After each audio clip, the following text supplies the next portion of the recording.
হাসিনা এই মুহূর্তে দেশে ফিরে কিংবা তাকে না হলে কতটা ভয়ঙ্কর হতে পারে আওয়ামী লীগ, জানাচ্ছেন সহকর্মী মোহাম্মদ সোহাগ। তাদের সময় ব্রেক চাপার, তারা যেভাবে একটা চাপছে না, ওটা চাপবে তাদের চাপার শুরু।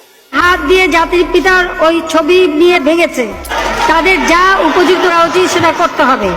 শেখ হাসিনা ক্ষমতায় থাকতে মাস পর 10 কেজি চাল বেলো পাইছে, কেজি দিয়েও একটু ঠেঙ্গাবে না। হ্যাঁ, আমার গর্ভবতী হইলে টাকা পাইছি 40 থেকে 50,000 বাচ্চা হওয়ার সময় 40 থেকে 50,000 পাইছি, এখন কেনা দেবে টাকা?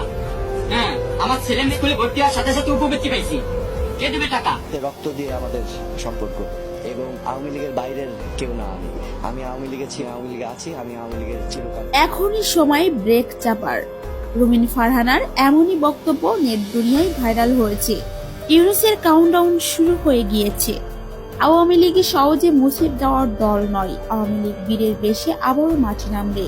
আওয়ামী লীগের এই দুঃসময়ে সোহেল তাজকে পাশে পেয়ে নতুন কর্মসূচি ঘোষণা দিলেন শেখ হাসিনা পুত্র সজীব অজের জয়। বিস্তারিত জানতে আমাদের সাথেই থাকুন। আগামী 16 ডিসেম্বর বাংলাদেশ দখল থাকবে আওয়ামী লীগের, এমনটা ধারণা করছে রাজনৈতিক বিশ্লেষকরা। আওয়ামী লীগ তাদের তরফ থেকে কোনো ধরনের বার্তা দেয়নি। অনেকে ধারণা করছে যে কোনো সময়ে মাঠে নামবে আওয়ামী লীগ। তবে আওয়ামী লীগের এমন দুঃসময়ে পাশে থাকছেন বাংলাদেশের প্রথম প্রধানমন্ত্রী তাজউদ্দিন আহমেদের ছেলে সোহেল তাজ। সোহেল তাজের এমন বক্তব্য দেখে ধন্যবাদ জানিয়েছেন আওয়ামী লীগের সাবেক প্রধানমন্ত্রী পুত্র সজীব অজের জয়।